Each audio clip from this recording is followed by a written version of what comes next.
Olá, bem-vindos à minha aula digital de História da Justiça do Mundo Ibérico.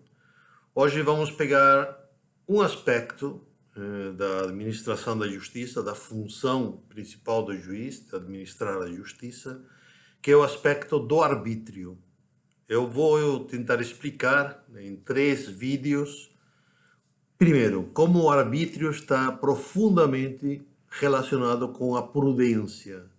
E como tanto arbítrio quanto prudência nada tem a ver com decisão arbitrária, decisão absolutista, sentença injusta, sentença ilegal. Pelo contrário, entendia-se que para que houvesse uma sentença justa era preciso que existisse arbítrio e prudência. Era preciso, não necessariamente a sentença podia ser justa, ou seja, haveria e há sentenças injustas provocadas pelo arbítrio e pela prudência do juiz. Mas o arbítrio e a prudência do juiz não são os elementos da injustiça. Pelo contrário, são os elementos que permitem ao juiz julgar justamente, com justiça. Poderia também, o juiz poderia ser um malandro, poderia ser um safado, poderia ser um perverso, poderia agir com injustiça e decretar uma sentença injusta. Mas isso não era problema do arbítrio nem da prudência, era problema da safadeza do juiz. Isso acontece hoje também. Não tem nada a ver com a estrutura legal nem a estrutura constitucional do país. Tem a ver com a moralidade do juiz. Com o fato do juiz ser um perverso, um safado ou uma pessoa injusta.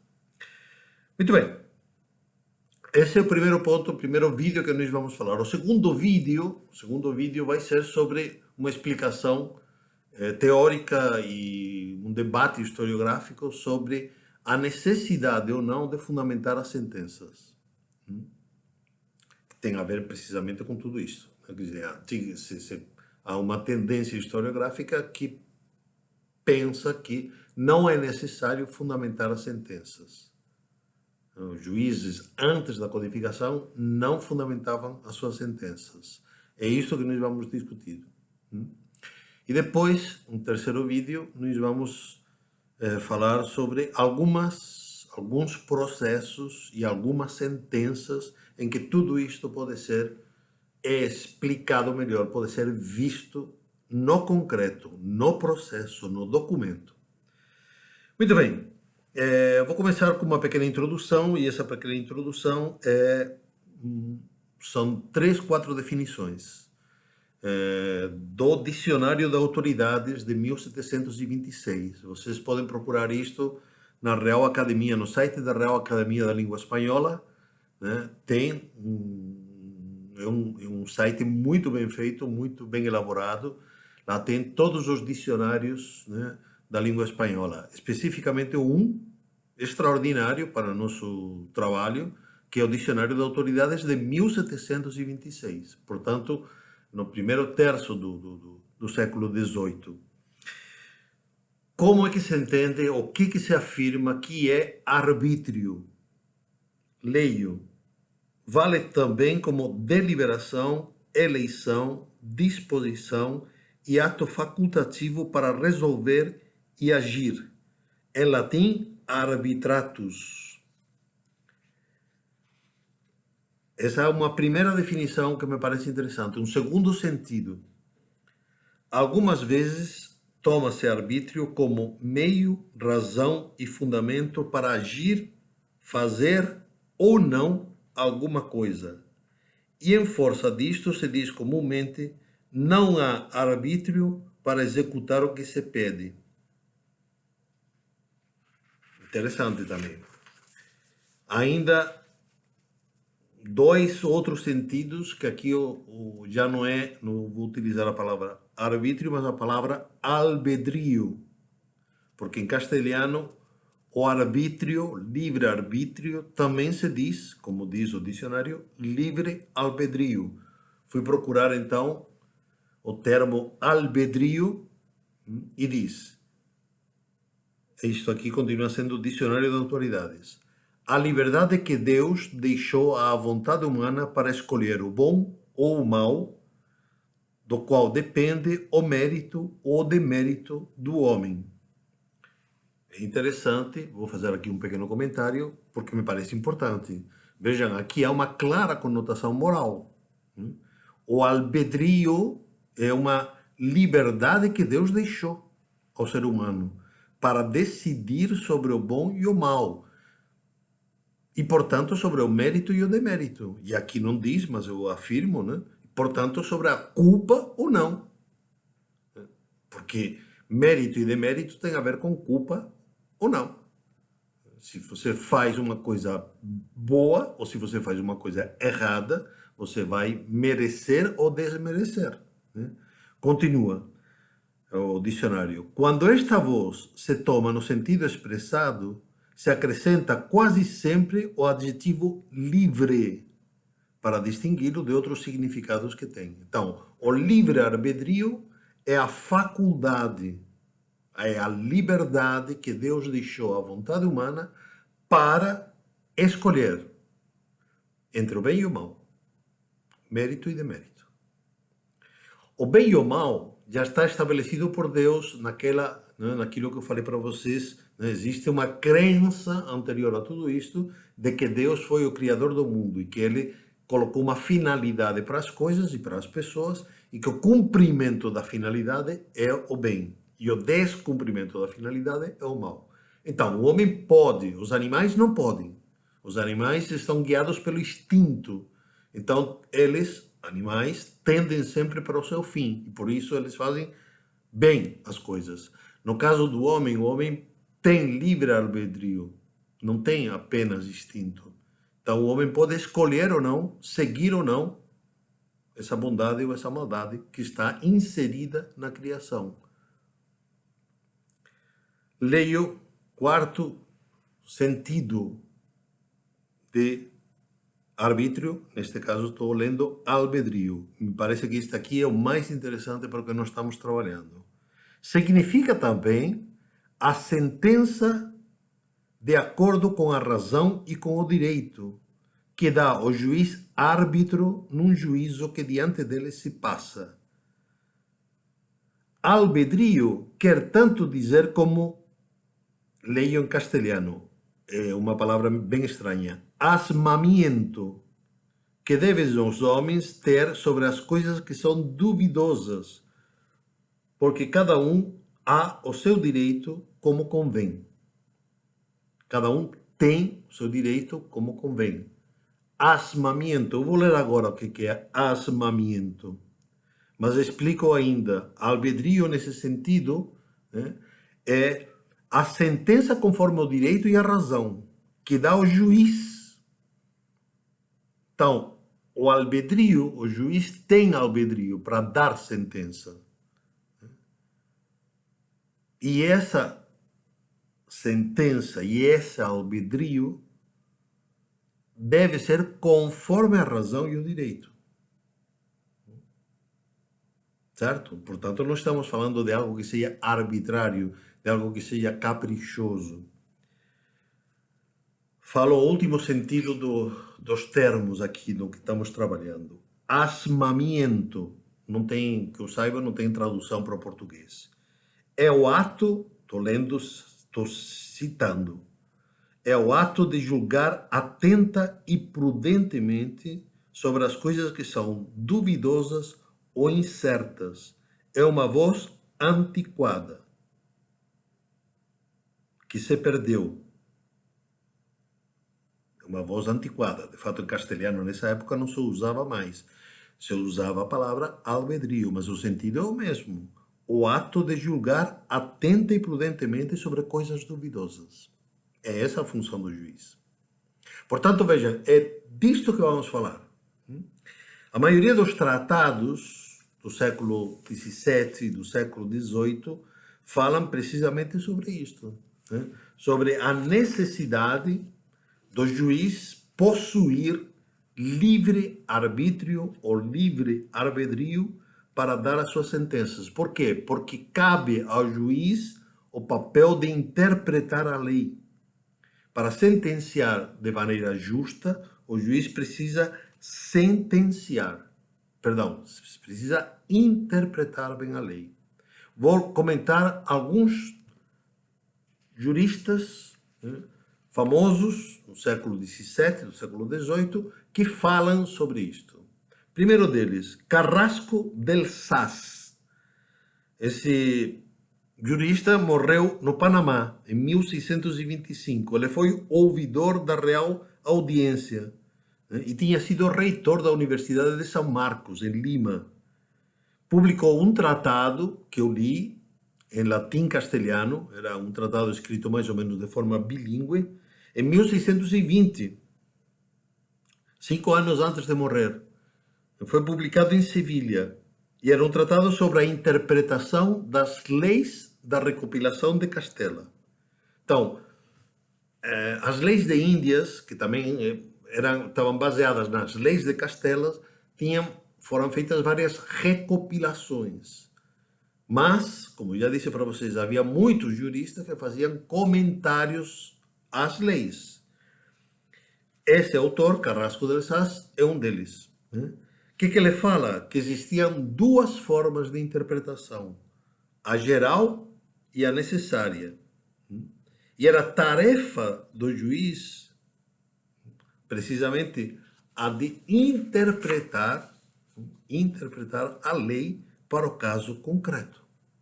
Porque toda lei precisa necessariamente ser interpretada. Antes dele, Jerônimo Castilho de Bobadilla, que morre em 1605, portanto, 20 anos antes desse Carrasco del Saz, ele foi corregedor em Soria e em Guadalajara, que são cidades próximas de Valladolid, que era naquela época a sede da corte. Não se pode chamar de capital propriamente, mas era a sede da corte. Então, Bobadilla é um dos autores mais traduzidos, mais lidos no século XVI, XVII e XVIII. Então, Bobadilla se queixa no livro 2, no seu livro 2, ele escreve um livro sobre política para corregedores. Os corregedores são aqueles que têm a função de corrigir os juízes, de julgar os juízes. Ele se queixa, cito literalmente, hoje em dia é muito de doer e de exclamar, ou muito que se usa do alvedrio nos juízos contra ou fora da disposição das leis. Então, já em 1600, Bobadilla se queixa de que o albedrio, o livre-arbítrio, era uma coisa perigosa. Era uma espécie de espada de dois fios. O juiz precisava do livre-arbítrio para julgar bem, mas ele, precisamente porque tinha livre-arbítrio, podia julgar muito mal. E podia julgar contra as leis, podia julgar contra o direito, contra a razão. E então era um mau uso do livre-arbítrio. Agora, o Castilho de Bobadilla não pede para eliminar o livre-arbítrio, porque não pode se eliminar o livre-arbítrio. O juiz tem que ter mesmo o livre-arbítrio para julgar. Ele achava que era melhor, mesmo correndo perigo, mesmo correndo risco de que houvesse sentenças injustas, era melhor que continuasse desse jeito, ou seja, que o juiz tivesse livre-arbítrio, porque todas as coisas do mundo são mutáveis e não seria conveniente que a lei fosse flexível, igual para todos, e que por isso a lei e o direito eram de cera, porque mudavam as suas formas como Proteu. Vejam, aqui já temos mais uma metáfora interessante. Lembram que eu falei para vocês das metáforas? A lei e o direito é de cera, e mudam as suas formas como Proteu. Proteu é o Neptuno, é o deus do mar, que como as ondas mudam de forma. É a mesma água, mas muda de figura, muda de forma. A lei, o direito é o mesmo, mas muda de figura. Quem é que faz que mude? O juiz, que interpreta. E ele, para isso, tem que ter livre-arbítrio. Vou dar um pulo para um autor do século XVIII, Guardiola e Sáez. É um autor que escreve uma obra sobre o corregedor perfeito. Aí ele fala o seguinte, no capítulo 3, ele elenca umas 70, 80 virtudes que o juiz tem que ter, precisamente para que quando usar o seu livre-arbítrio, não se desvie, não seja uma pessoa desonesta, não seja um juiz desonesto, corrupto. Se ele for um homem virtuoso, dará uma sentença justa com livre-arbítrio. Mas para isso tem que ter pelo menos, ele dá umas 60, 70 virtudes. Mas ele diz, pelo menos, os juízes têm que ser humildes, amantes da justiça, retos, firmes, fortes, leais, sem cobiça e principalmente sábios, prudentes e tementes a Deus. Então, é interessante isso, né? Interessante, a gente não está acostumado a esse tipo de coisa, né? Parece uma coisa assim, meio uma utopia, meio descabida, né? Mas também, parece também meio óbvio, mas olha, é bom de vez em quando pensar. Para que o juiz dê uma sentença justa, é preciso que ele seja honesto. Depois pode ter livre-arbítrio, pode ter, como se diria mais tarde, a gaiola da lei, né? Mas se ele não for honesto, provavelmente ele vai fazer o que der na telha. Há um autor contemporâneo, que é o tal Anzoátegui, que já falei para vocês, né? Que fala precisamente disso, né? Quer dizer, que há um elemento estruturante. Quem fala também disto é o Meccarelli, Massimo Meccarelli, um autor italiano também contemporâneo. O arbítrio é um elemento estruturante do sistema de justiça, né? É impossível se fazer uma análise minimamente decente sobre a administração da justiça se não se entender bem este aspecto.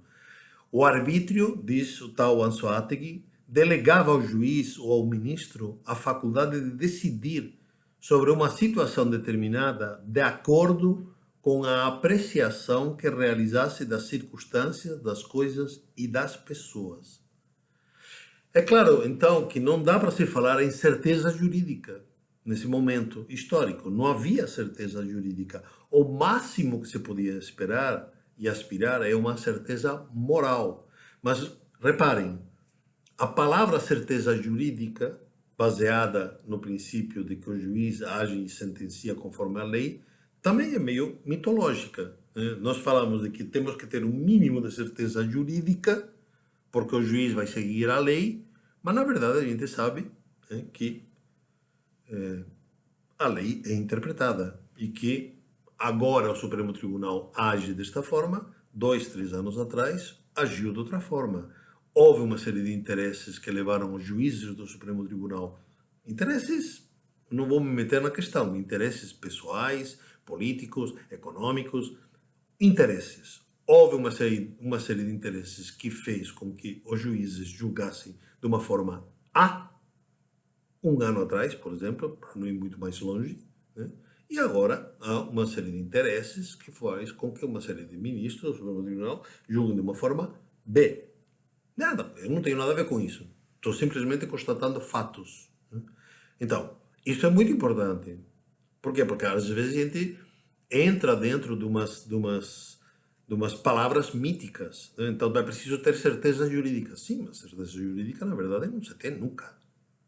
É um mito, né? Para isso, vocês podem procurar. Eu dei uma entrevista uma vez na Gazeta do Povo, precisamente, já faz uns 5, 6, 7 anos atrás, falando de que é um mito mesmo a ideia de certeza jurídica, né? E eu me apoiava precisamente na obra de Paolo Grossi, né, um grande historiador italiano, precisamente sobre as mitologias jurídicas da modernidade. Então, a questão que se coloca quando se começa a falar de arbítrio, de prudência e de sentença justa é o que deve ser entendido por certeza moral, né? Que é o nível máximo que se pode atingir em questões jurídicas, em questões morais. Por quê? Porque o termo moral, de certeza moral, não tem a ver, né? Às vezes se pensa que esse termo moral tem a ver com convenções religiosas, sociais, né? Não é diretamente não. A ideia de certeza moral tem a ver com o grau de certeza, né, que se pode ter diante de Deus. Estou falando, atenção, estou falando até o século XVIII, não estou falando depois da codificação. Então, uma pessoa qualquer, no caso um juiz, né, tem que julgar conforme a sua consciência. O que significa isto? Significa que ele está sempre diante do juízo de Deus. Agora, o juízo de Deus é inescrutável. Você só vai dar para saber com certeza do juízo de Deus ou através da confissão, da penitência, de confessar o pecado, né? E por isso que tem a ver a teologia moral, ou o dia que você morrer diante de Deus mesmo, né? Que então você vai ficar sabendo se você agiu ou não agiu certo. Isso era assim até o século XVIII, pelo menos. Eu não vou entrar agora em como é que é agora, né? Então, a questão fundamental é que quando você age em consciência, você está diante de Deus, mas você não tem certeza do julgamento de Deus. Então, você tem certeza da tua opinião, da tua decisão, até certo grau. Até certo grau. Esse é o nível de certeza moral. Então, é aí, nesse aspecto, nesse mundo, né, interior e ao mesmo tempo externo, que entra a teologia moral para ficar falando dos diferentes graus de certeza e os diferentes graus de probabilidade e os diferentes graus de sentenças mais ou menos próximas do justo, mais ou menos adequadas, mais ou menos apropriadas, né? Então, o juiz deve ser alguém que sempre deve julgar diante de Deus e não diante dos homens. Vocês podem ver isto no Quixote. No Quixote, quando o Quixote dá os conselhos para Sancho, o Quixote promete para Sancho que vai dar uma ilha para ele ser o juiz e governador. E aí Quixote diz para o Sancho quais são os critérios, como é que ele deve se comportar para ser um juiz justo. E o primeiro critério é: tema a Deus, seja fiel e seja humilde. Então, esses são os princípios, né? Essas são as qualidades de um juiz, né? Imagina, né? Os juízes do Supremo Tribunal, hoje, a gente falar para os juízes do Supremo Tribunal: olha, seja humilde, seja fiel e tema a Deus, né? Nada a ver, né? Então, mas no século XVIII, até o século XVIII, era assim, né? Então, quem vai ser grande responsável pela construção teórica de todo esse aspecto, de como que se entrelaça, como que estão imbricados o livre-arbítrio, a prudência e o juízo, a sentença justa, tudo isso em consciência diante de Deus, quem vai elaborar tudo isto vão ser os teólogos moralistas da Companhia de Jesus, que são eles os que vão dar as respostas para isto. E para isso vai ter um autor importante que é Juan Azor, que em 1600 escreve as suas instituições morais, né? E é ele, Azor, o responsável pela construção da grade de estudos, né, dos membros da Companhia de Jesus. E é ele quem coloca como um método de estudos o método do caso, né? Os casos consciência, né? Os casos de consciência. A Companhia de Jesus inventa um método mesmo, para discutir questões morais complicadas. E nesse método vocês podem procurar as instituições, né? O Ratio, chama-se assim, Ratio Studiorum, né? O livro onde se coloca a grade, né? E o método, a grade de aulas, né? E o método que os professores devem seguir. E nesse método, nessa disciplina chamada casos consciência, né? Os casos de consciência, se diz explicitamente que o professor não pode impor a sua própria opinião, né? Que diante de várias, num caso de consciência determinado, diante de várias opiniões prováveis, qualquer uma pode ser conveniente e adequada. Qualquer uma. Se for provável, qualquer uma pode ser. Não precisa ser a do professor. Isso é muito interessante, não é? Para efeitos de prova, né? Se vocês vão fazer prova comigo, vocês podem ter qualquer opinião sobre história, vocês podem ter qualquer opinião sobre tudo isso aqui que estamos discutindo. O único que eu quero é que vocês me argumentem. Não precisa ter a mesma opinião que eu. Vocês podem seguir uma opinião oposta. Vocês podem ser, por exemplo, a minha opinião é que eu acho que o antigo sistema colonial está furado. Mas vocês podem achar que está certo.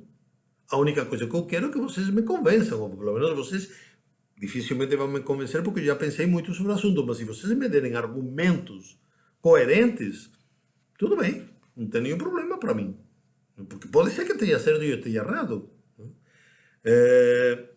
O que é importante em tudo isto? Veja, isso quem fala, eu já falei para vocês desse autor, é Robert Alexander Marx. Ele fala, quando ele escreve sobre São Cícero e os jesuítas, né? Ele fala que a Companhia de Jesus foi um elemento fundamental para fazer uma passagem do mundo medieval para o mundo moderno, da teologia medieval para a teologia moderna, da jurisprudência, da cosmovisão medieval para a moderna. Por quê? Porque se introduziu a ideia de subjetividade, a ideia de consciência, a ideia da responsabilidade da pessoa e da interioridade da pessoa, né? Então, isso passa a ser extremamente moderno. Depois vai chegar Descartes e vai trabalhar a ideia, né, do famoso penso logo existo, ou seja, ele parte da interioridade do sujeito pensante. Aqui nós estamos, na Companhia de Jesus, numa questão que não é apenas pensar, mas é decidir e deliberar em consciência, né? Então,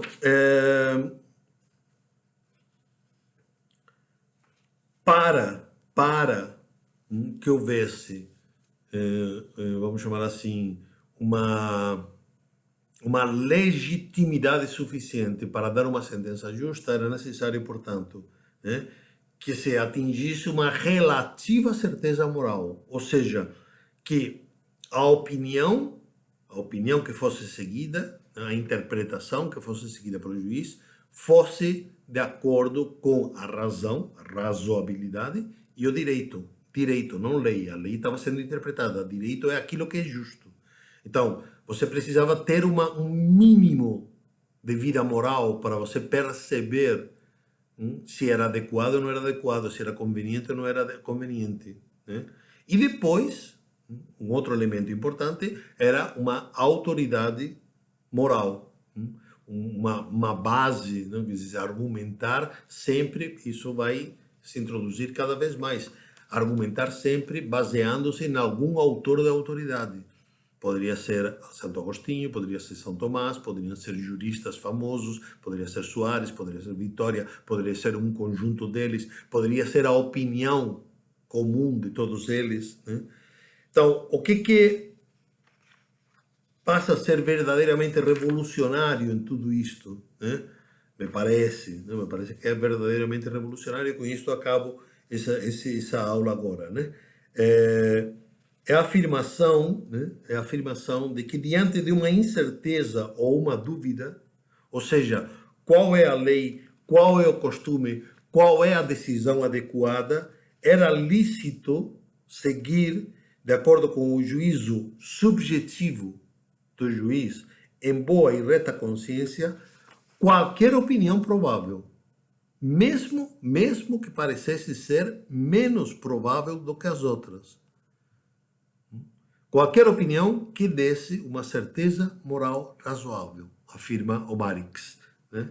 Então, eu acho que isto era o que eu queria explicar para vocês, né?